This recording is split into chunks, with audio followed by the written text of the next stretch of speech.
자, 오늘은 실전 2회 1번부터 5번 문제에 있는 지문에 해당되는 베르그송의 주의의 전향, 그것과 예술과의 관계에 대해서 얘기를 하겠습니다.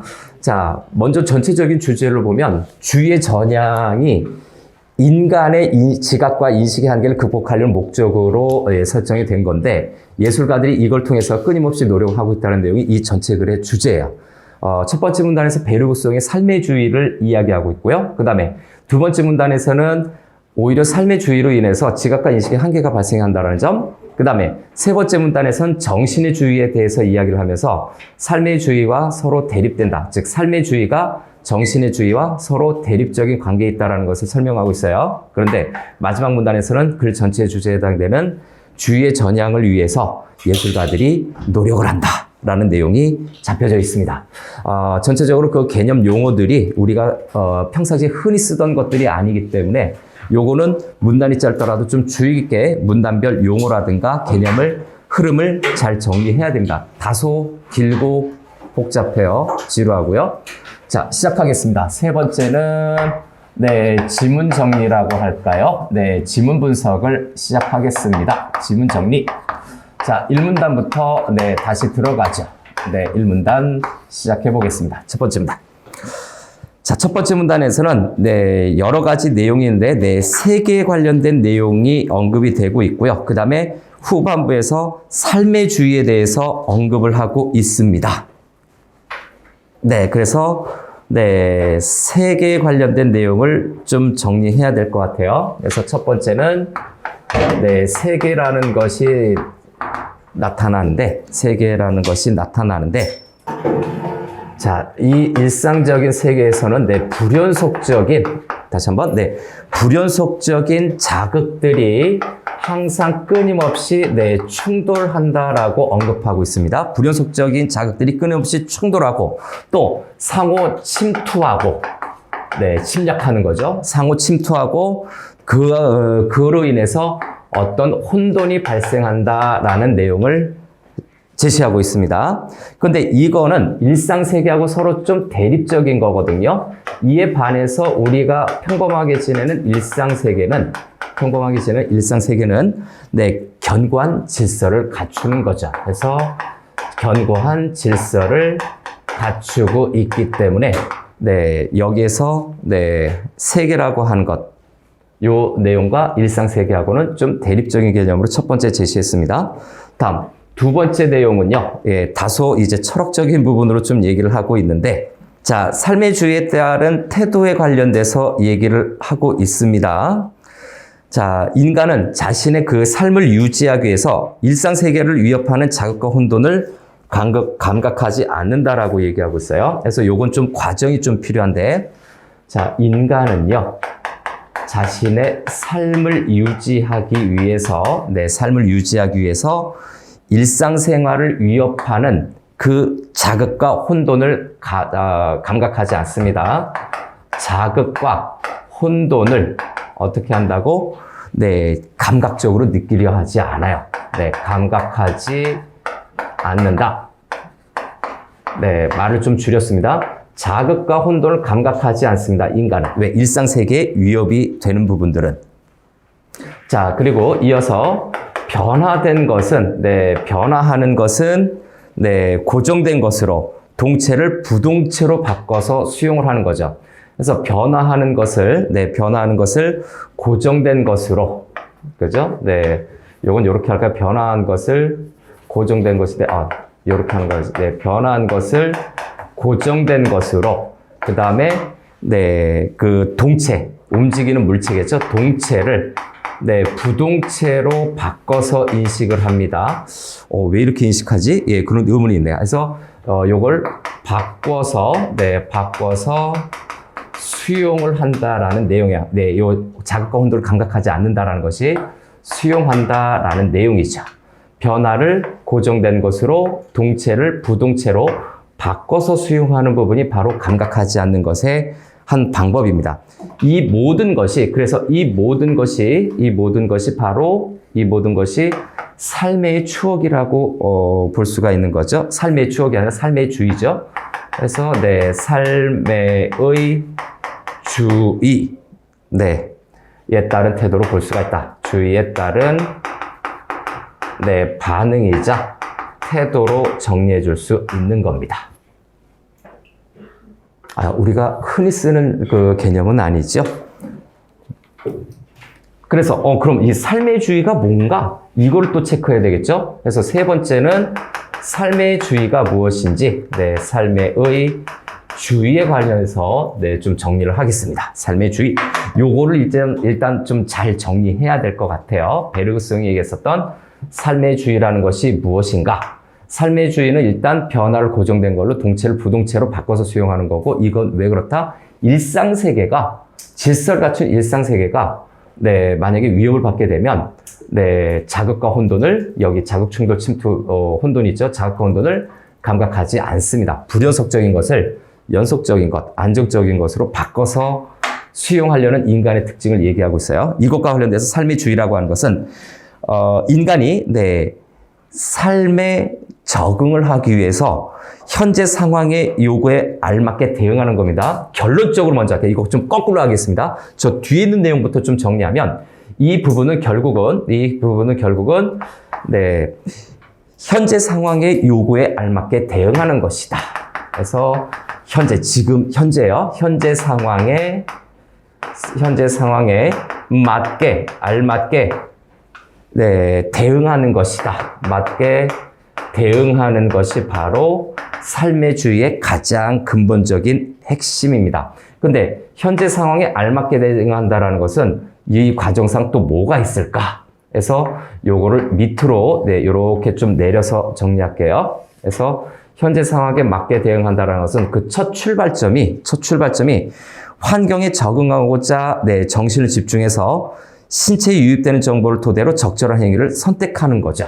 그래서 키워드는 환경에, 굉장히 복잡할 거예요. 환경에 네, 적응하기 위해서 정신을 집중해요. 그 다음에 신체에 유입되는 정보를 바탕으로 정신 집중, 신체에 유입되는 그 정보겠죠.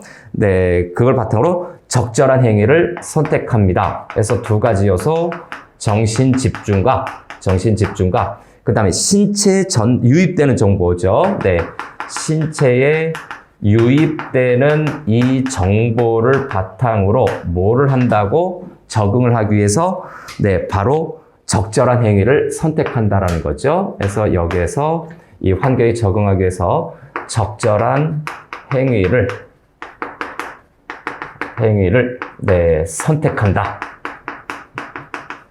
적절한 행위를 선택하는 겁니다. 됐죠? 네. 적절한 행위를 선택하는 것.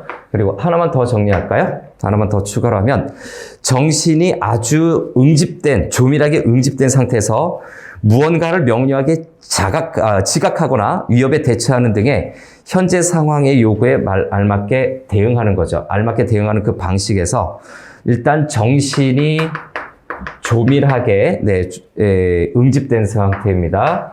정신이 조밀하게 응집된 상태에서 무언가를 명료하게 지각하거나 위협에 대처하는 거죠. 네, 지각 또는 인식하는 거죠. 지각 또는 어떤 위협에 대처를 하는 것을 통해서 이것이 상황에 알맞게 대응하는 것으로 보는 거죠. 이렇게 정리가 될 겁니다. 네, 어떤 사상이나 철학은요, 이렇게 좀 서로 연관성이 크죠. 돌고 도는 것 같습니다. 그래서 최종적인 결과는 정신을 집중시키고 지각과 위협에 대처하기 위해서 현재 상황에 알맞게 대응한다. 이게 삶의 주의예요. 삶에 집중하는 거죠. 알맞게 대응하는 거죠. 근데 이 환경에 적응한다는 것 자체는 정신을 집중하는 것, 신체에 유입되는 정보를 바탕으로 해서 적절한 행위를 선택하는 거죠. 그래서 적절한 행위 선택적 요소도 있다. 요거는 객관식으로 따로 물어볼 수도 있죠. 요 삶의 주의에 대해서만 따로 물어볼 수도 있다는 거. 그래서 삶의 주의 이렇게 좀 정리를 했고요. 자, 이런 삶의 주의라고 하는 건요, 결국은 모든 유기체들이 가진 생존 본능이다. 그래서 요걸로 정리할까요? 최종 결론을 내리자면 이건 유기체들, 살아가는 그 생명체들의 어떤 그 생존 본능과 관련이 되는 것이다. 이렇게 정리할 수도 있답니다. 뿅. 첫 번째 문단 끝. 굉장히 길고 어려운 내용입니다. 길고 어려운 내용인데 용어들이 우리가 흔히 쓰는 것이 아니고 그 연관성에서 우리가 자주 생각해보지 못했던 요소들이 있기 때문에 좀 찬찬히 차분히 글쓴이의 견해를 또는 베르그송의 견해를 차분히 쫓아가야 됩니다. 요거는요. 다음 두 번째 문단으로 좀 넘어갈게요. 네, 두 번째 문단. 자, 이제 절반을 향해서 가나요? 두 번째 문단이 몹시 길어요. 삶의 주의로 인한 지각과 인식의 한계죠. 자, 그래서 순서대로 보면요. 크게 두 가지로 정리할 거예요. 인간은 삶의 주의에 의거해서 필요한 부분만 취사 선택한다라고 하는 거고요. 그 다음에 삶의 주의로 인한 지각과 인식의 한계 두 가지를 얘기하고 있습니다. 저기 그 지각과 인식의 한계를 최종적으로 얘기하고 있는데 여기에서 얘기하는 것은 크게 두 가지다. 자, 삶의 주의에 의해서, 네, 삶의 주의예요. 저기 나오는 것처럼 베르그슨 삶의 주의를 통해서 두 가지를 네, 체크해야 됩니다. 첫 번째는 네, 필요한 부분만 취사 선택한다. 필요한 것만 취사 선택한다라는 점. 네, 요거에 관련된 내용을 좀 정리하게 될 거고요. 두 번째는 삶의 주의로 인한 지각과 인식의 한계가 무엇인지, 지각과 인식의 한계에 대한 내용을 두 가지를 정리할 겁니다. 그래서 필요한 취사 선택에 관련된 내용을 체크해 보겠습니다.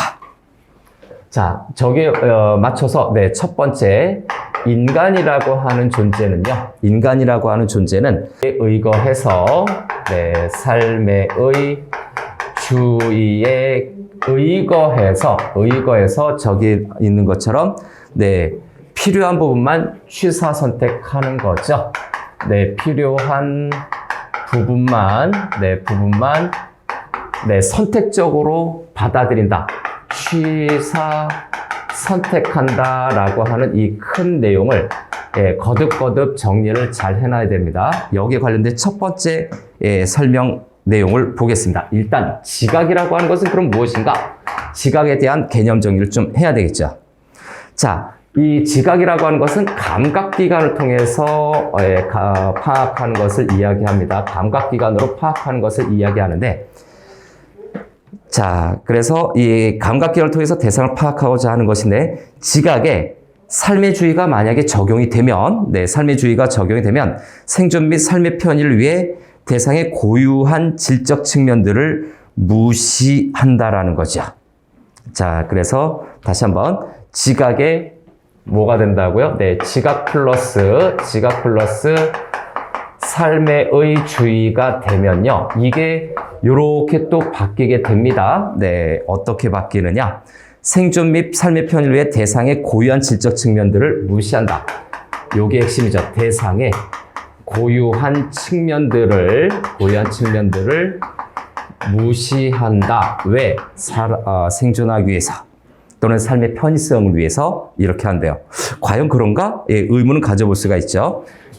그러면 대상의 고유한 측면을 무시한다라고 하는데 좀 더 구체적으로 보자면 변화하는 것을 네, 앞에서도 좀 비슷한 내용이 있었죠. 네, 비슷한 내용인데 변화하는 것을 저기 첫 번째 문단, 네, 두 번째 파트에서 변화하는 것을 어떻게, 네, 변화하는 것을 고정된 것으로 지각한다는 얘기죠. 네, 고정으로, 네, 지각한다. 고정된 것으로 지각하고요. 변화하는 것을. 그 다음, 개별적인 여러 대상을 일반적인 대상으로 범주화하여 받아들이죠. 그래서 세 번째는 개별적인 여러 대상들이죠. 그래서 개별적 대상, 여러 가지 따로 있는 이 개별적인 대상들을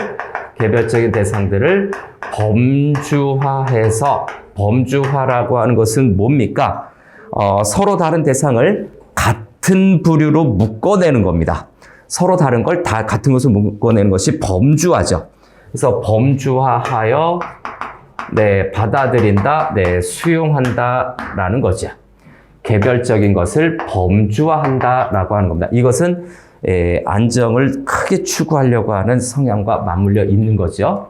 자, 이렇게 됐죠. 그래서 지각에 관련돼서 좀 정리를 했고요.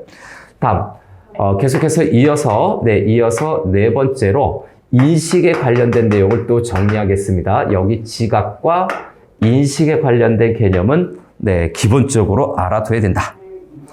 인식이라고 하는 것은 이성적 사유로 파악하는 겁니다. 여기 감각기관으로 파악하는 건데 요거는 이성적 사유, 이성적으로 생각해서 파악하는 것을 인식이라고 이야기를 하는데, 인식이라고 얘기하는데, 바로 요 인식에 저기 앞에서처럼 인식 플러스 삶의 주의가 되면요, 삶의 주의가 합쳐지게 되면 요거 좀 눈에 띄게 해볼까요? 앞에도 그렇고 지각과 삶의 주의가 합쳐지게 됐을 때 이런 특징들이 나타나고, 인식과 삶의 주의가 합쳐지면 저 밑에처럼 어떤 특징적인 변화가 나타난다는 내용이죠. 그러면 여기에서는 추상화 일반화를 통해서 개념을 만듭니다. 그래서 다섯 번째는 추상화 일반화를 통해서 개념을 만든다. 그래서 추상화, 그 다음에 일반화를 통해서 무엇을 한다고? 개념을 만들어요. 개념이라는 것을 만든다. 개념을 만들어요. 저렇게 개념을 만들고, 그리고 이를 바탕으로 해서 무언가를 사유하고 추론하고 판단합니다. 이 개념을 만든 요 부분에서 계속해서 이어지는 거죠. 여섯 번째, 바로 이거를 통해서 생각하고 사유하고 추론하고 판단하는 거죠. 그래서 키워드가 사유하고 판단하는 거예요. 사유와 판단과 추론을 하게 되는데, 단독이 아니라 이 개념을 만든 걸로 바탕으로 해서 추론한다 라는 거죠. 사유, 판단, 추론. 여기에서 추론이 좀 무게중심을 둬야 될 것 같아요. 미로 짐작하는 거죠. 우리 호모 사피엔스족의 가장 큰 특징, 발생하지 않은 일에 대한 상상력이 풍부하다는 얘기죠. 그것과 관련된 것이 바로 추론입니다. 자, 그럼 여기에 관련된 개념으로, 해서 여기 좀, 묶어보면, 요 1번과 2번이 하나의 그룹으로 설명이 된 거고요. 4번과 5번, 6번이 하나의 그룹으로 설명이 된 겁니다. 뭐에 대해서? 지각에 관련돼서, 그 다음에 인식에 관련돼서, 지각과 인식의 삶의 주의가 결합이 되면 이런 특징들이 나타납니다. 삶의 주의라고 하는 것은 일상생활을 지키기 위해서 필요한 부분만 선택해서 받아들이는 것이 삶의 주의다. 지각과 인식의 삶의 주의, 현실적인 일상생활을 지키기 위해서 어떠한 특징이 나타나냐? 고유한 측면을 무시하고 범주화해서 받아들이는 것, 또 하나는 추상화 일반을 통해서 개념을 만든 다음에 추론해버리고 판단해버리는 것, 이런 것들이 삶의 주의의 특징입니다. 근데 이게 최종적으로 어디로 간다고? 예술로 가요. 마지막 문단에서 예술과 관련을 맺게 됩니다. 자, 그런데 그냥 넘어가려고 했더니 요 첫 번째 개념에서 좀 추가적으로 봐야 될 게 또 있죠. 바로 뭐를 설명하고 있습니까? 추상화와 일반화죠. 추상화와 일반화에서 7번, 8번으로 갈게요. 추상화가 무엇인지, 일반화가 무엇인지를 정리하고 가야 되겠네요. 추상화와 일반화. 일단 추상화라고 하는 것은 여러 개체들 사이 공통 속성을 추려내는 작업이죠. 그래서 추상화는 공통 속성을 추리는 건데, 여기서 특이한 것은 빼버리는 겁니다. 특이성을 배제한다라고 그래요. 그죠? 특이성을 배제하는 거고, 그 다음에 일반화의 개념을 좀 간단하게 정리하면, 추상화를 통해서 추려낸 공통 속성을 공유하는 유개념을 만든 후 그 대상들을 유개념에 끼워 맞추는 작업입니다. 요게 좀 긴네요. 그래서 일단 일반화는 기본적으로 추상화가 먼저 선행이 되고요. 이 추상화가 이루어지고 난 다음에, 이루어진 다음에 공유 개념에 해당되는 공통 속성을 공유하는 유개념을 만듭니다. 유개념을 만들게 돼요. 유개념은 다시 한번 공통 속성을 공유하는 겁니다. 유개념. 그 다음에 대상을 그 유개념에 끼워 맞추는 거죠. 그래서 일반화는 그 대상을 유개념에 끼워 맞춘다라고 했죠. 네, 유개념에 맞춘다. 아, 이런 것도 있구나. 네, 이렇게 생각해 볼 수 있겠네요. 유개념에 맞추는데, 그런데 이 유개념에 맞게 여기서 네, 유개념에 맞추는 요 부분에서 좀 수정이 일어날 수도 있어요. 보태거나 제거되기도 합니다. 뭐가? 그 속성이죠. 이 부분에서 속성을 제거하거나 또는 보태기도 한다라는 얘기죠. 5호가 되겠네요. 제거하거나 속성을 넣거나 빼면서 저렇게 유개념에 맞추는 것이 일반화입니다. 그래서 일반화라고 하는 것이 어떻게 보면 위험할 수도 있는 거죠. 임의대로 일단 추상화 과정이 있어야 되고 그 추상화 과정 이후에 어떤 속성을 넣거나 빼는 작업이 일반화예요. 저거에 따라서 속성을 넣거나 빼는 거에 따라서 얼마든지 개념 왜곡은 발생할 수 있습니다. 그런 위험성이 있죠. 그래서 앞에서 얘기했던 추상화 일반화 바로 이 부분입니다. 이 부분에 대한 설명을 추상화 일반화 요거죠. 네, 추상화 일반화 요거에 대해서 이렇게 7번과 8번에서 좀 추가적으로 확인하는 내용이 있습니다. 아직 두 번째 문단이 안 끝났어요. 좀 깁니다. 두 번째 문단이 제일 길어요. 정리해야 될 내용이. 자, 이쪽 정리하겠습니다. 이쪽 정리해서 두 번째 문단의 두 번째 내용. 바로 지각과 인식의 한계에 대한 것을 언급할게요. 삶의 주의로 인한 지각과 인식의 한계겠죠. 그래서 큰 두 번째, 이 문단 계속입니다. 이 문단을 계속 진행을 해서 두 번째입니다. 자, 두 번째는 삶의 주의로 인한 지각과 인식의 한계죠. 삶의 주의로 인해서 지각과 인식의 한계가 발생이 된다라는 점이죠. 요거에 대해서 또 작은 번호로 또 정리해 보겠습니다. 자, 일단 보편 법칙을 발견하는 수단이었던 논증 체계죠. 그래서 논증 체계라고 하는 것이 바로 요 앞에 있는 추상화 일반화 요 관련된 이 논증 체계라고 하는 것이 결국은 어떤 특성을 나타낸다? 절대적인 지식을 제공하지 못합니다. 그래서 절대적 지식 제공을 못하는 한계점이 나타납니다. 다시 이 논증 체계라고 하는 이 자체는 저 앞의 내용과 관련이 되는데 보편 법칙과 관련되는 거죠. 그래서 이 논증 체계는 보편적인 법칙을 만들거나 발견할 수 있게 하는 거죠. 그죠? 보편 법칙 발견 수단이라고 써놓을게요. 보편 법칙 발견 수단인 논증 체계가 절대적 지식 제공을 못하고 있다라는 한계가 있는 거죠. 한계점을 얘기하고 있는 거예요. 다음 두 번째 한계 얘기하겠습니다. 좀 길게 언급되거나 좀 복잡하게 언급된 내용을 최대한 간단히 줄였어요. 다음 결론적으로 삶의 주의로 인한 지각과 인식의 한계에서는 왜곡이 발생이 됩니다. 왜곡을 실행을 해요. 감행을 해버리죠. 그래서 왜곡을 감행한다라는 점이 가장 큰 문제점입니다. 왜곡을 감행한다.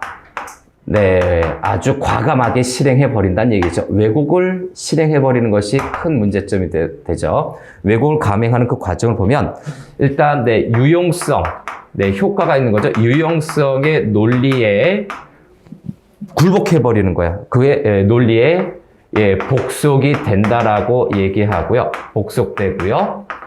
또 플러스 들어가요. 자, 쉽게 사물들을 분리하고 관리하기 위한 목적이죠.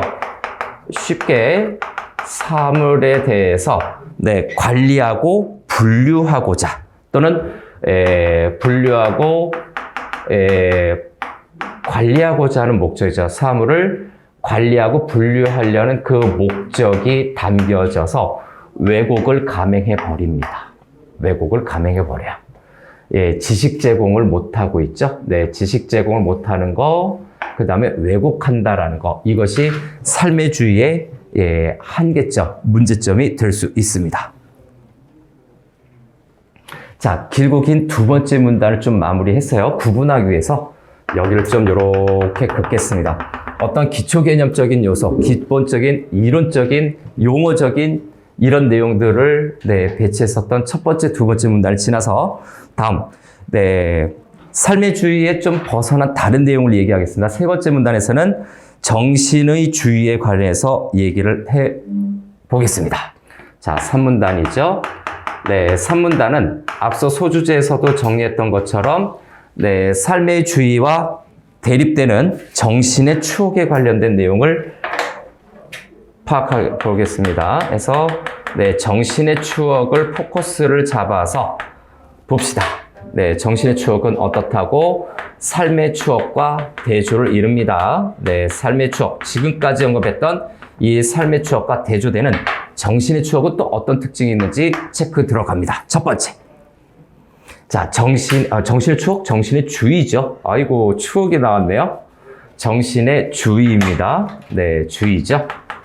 주의. 고칩시다. 요것도 추억이 아니네요. 왜 갑자기 추억이 됐나요? 삶의 주의예요. 주의. 아이고, 좀 재밌었나? 삶의 주의. 요게 서로 대립된다는 거. 자, 첫 번째, 정신의 주의를 아무래도 집중해서 보겠습니다. 용어 익숙하게 좀 반복해 보세요. 정신의 주의에 대한 특징. 일단, 정신의 주의는요, 인간만이, 고등 존재인 인간만이 지니고 있는 겁니다. 그래서 인간만 가짐, 고등동물이기 때문에 그래요. 인간이 고등동물이기 때문에 인간만 갖게 되는 거고요. 다음 두 번째. 두 번째는 우연히 마주친 그 대상에게서 자극을 받습니다. 우연히 마주친 그 대상에게서 자극을 받아요. 갑자기 뜬금없는 듯한 느낌이 든다는 얘기죠. 우연한 대상에게서 자극을 받게 됩니다. 그러면 이것을 어떻게 하느냐? 무의식 속에서 그 기억을 포착합니다. 수면 아래 있었던 무의식 속에서 무의식 속에서 거기에 관련된 기억을 포착해요. 기억을 포착한다. 이거 순서 과정이에요. 기억을 탁 집어내는 거죠. 자, 그래서 여기에서 기억을 포착하면 일반화했던 대상이 앞에 이제 그 삶의 주위에서 일반화했던 그 대상이 개별자의 모습으로 다가오는 거죠. 대상이 개별자의 모습으로 다가온다. 개별자로 다가옴 이렇게 할까요? 다가오게 된다. 기억적으로 다가온다는 내용이죠. 일반화가 개별적으로 바뀌어서 다가오게 된다는 얘기죠. 정신의 추억. 그 다음에 여기 좀 지어서 세 번째 문단의 두 번째 요소로 가겠습니다. 세 번째 문단의 두 번째 요소는 탁월한 기억이라는 개념을 정리해야 합니다. 그래서 두 번째 내용은 탁월한 기억은 또 무엇인가? 아주 용어 자체로 보면 뛰어난 기억이란 뜻이죠. 탁월한 기억. 요걸 좀 정리해 볼게요. 탁월한 기억. 자, 탁월한 기억의 첫 번째 특징은 정신의 주의를 통해서 소환되는 기억입니다. 그래서 삶의 주의가 아니라 정신의 주의로 소환되는 기억이다. 주의로 소환되는, 다시 불러와지는 소환되는 기억에 해당이 된다라는 거죠. 자, 근데 요거는 서로 대조적인 거죠. 반복을 통한, 반복이면 학습과 경험이 되겠죠. 반복을 통한, 학습된 기억과, 대조를 이루게 돼요. 대조, 차이가 있는 겁니다. 학습된 기억과, 반복 학습된 기억과 대조적이라는 점, 정신의 주의로 이끌어지는, 다시 불러와지는 기억이고요. 그리고 탁월한 기억의 특징은, 반복이 불가능합니다. 그래서, 반복이 불가능하고, 그 다음에, 우발적이에요. 그래서, 우발적인 성격도 있고, 그 다음에, 무용하다라고 얘기하는데, 아무 쓸모가 없는 그런 뜻인가? 무용함의 특징도 지니고 있습니다. 그 다음에, 플러스 세 번째로 묶어볼까요? 과거의 경험에 대해서, 자세한 내용들을 보존합니다. 그래서 과거 경험에 대해서 세부 사항을, 보존하고 있는 거죠. 아주 구체적이고 자세한 기억을 보존하고 있기 때문에 그걸 만약에 떠올리면, 너 기억력이 탁월한데? 뭐, 이렇게 우리가 일상생활에서 얘기할 수 있는 부분이죠. 탁월한 기억의 두 가지 특징을 이야기하면서 세 번째 문단은 마무리가 됩니다. 또 이렇게 마무리해보죠. 이제 마지막 문단인 네 번째 문단으로 넘어가겠습니다. 그럼 네 번째 문단은 어떻게 마무리가 되느냐? 결국은, 예술가들의 노력을 얘기하고 있거든요. 예술가들의 노력인데, 자, 요거는, 주의의 전향이라고, 아예 제목이 있었죠.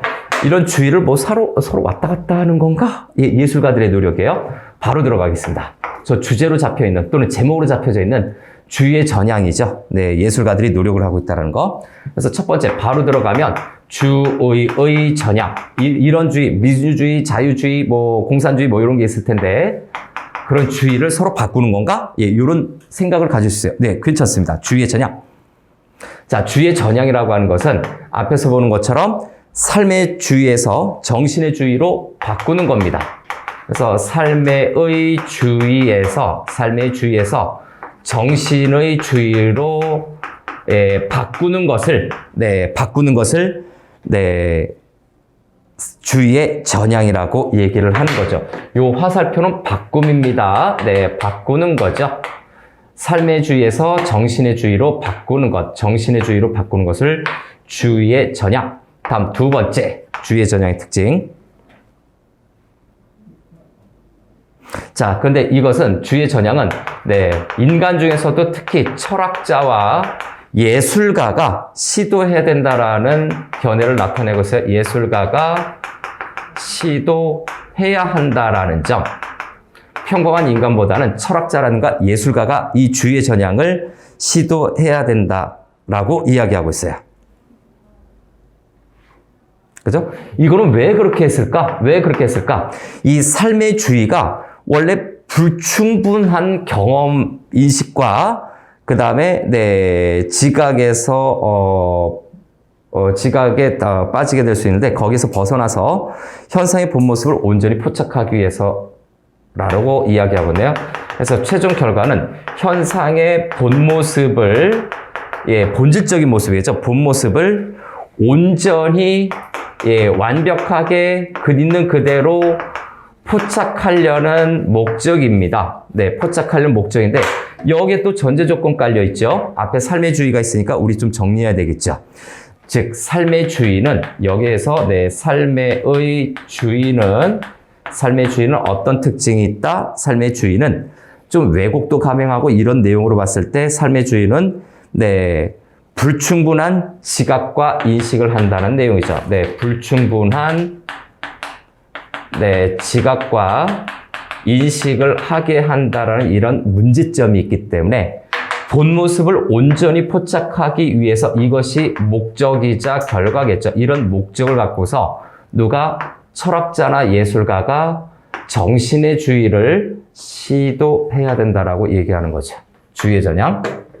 철학은 좀 단순하지가 않네요. 이리저리 좀 엮어서 잘 관계를 포착해야 됩니다. 다음 두 번째, 예술가의 역할로 들어가 보겠습니다. 예술가의 역할. 이제 마지막 내용이죠. 예술가의 역할. 자, 그럼 예술가의 역할은 어떻게 해야 되는가? 자, 첫 번째, 아주 상식적인 것 같기도 하지만 또 의외의 내용이에요. 삶의 안정적인 것을 영위하는 데 있어서 삶을 안정적으로 영위하는 데 몰두하는 태도로부터 초탈해야 된다. 삶의 안정적 영위죠. 네, 편안하고 안락하게 살아가는 그 안정적 영위하는 것이죠. 안정적 영위하는 것에 여기에서 초탈하려고 벗어나려고 노력해야 된다라는 점이죠. 초탈하려고 노력한다. 초탈이라고 하는 것은 벗어나는 겁니다. 네, 초탈 기억해야 돼요. 초월해서 벗어나는 거죠. 즉, 삶의 안정적인 부분에서, 삶의 안정적인 영역에서 벗어나라라는 얘기입니다. 쉽게 얘기하면 삶의 안정적 영역에서 초탈하려고 노력해야 된다. 예술가는 그럼 편안하지 않게 살아야 되나? 이런 의문점이 좀 생기네요. 다음 두 번째. 일단 현상의 본 모습을 잘 관찰해야 되겠죠. 네, 예술가의 현상의 본 모습을, 본질적인 모습이죠. 현상의 본 모습을 온전히 포착을 해야 되고요. 온전히 포착해야 된다라고 이야기하고 있네요. 온전히 포착을 해야 된다. 자, 바로 삶의 본 모습을 온전히 포착하는 것을 다른 말로 뭐라고 한다? 네, 탁월한 관찰자라고 할 수 있어요. 그래서 일단 탁월한 관찰자가 되어야 하고, 자, 세 번째는 탁월한 실천자의 모습을 좀 체크해 볼 겁니다. 탁월한 실천자인데, 삶의 주위에 매몰된 사람들의 지각 기능을 확장시키는 거죠. 그래서 삶의 주의, 자기가 일상생활을 깨지 않기 위해서 왜곡시키고 변형시키고 범죄화시키고 일반화시켰던 그 사람들에게, 즉 고정관념을 가진 사람들에게, 그죠? 네, 사람들의 주위에 빠진 사람들에게 어떻게 하자고? 이 예술로서 지각 기능을 확장시켜야 된다라는 얘기죠. 그래서 여기에다 쓸까요? 지각 기능을 확장시켜야 한다라는 점이죠. 확장시켜야 한다라는 점. 이렇게 고정관념에 빠진 듯한 사람들을 지각 기능을 확장시키는 이 역할을 또 어떤 역할? 탁월한 실천자라고 할 수 있어요. 탁월한 실천자의 역할.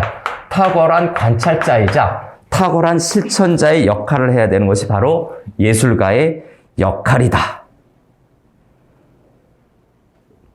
즉, 실제로는 우리가 접하고 있는 거지만 예술가들은 우리가 접하고 있지만 그걸 불필요한 건 빼서 왜곡하거나 빼서 바꿔서 인식을 하려고 하잖아요. 그래서 자신의 경험에서 배제된 세계의 모습을 발견하는 겁니다. 그래서 예술가들의 역할은 우리가 경험하고 있는 것들이에요. 그죠?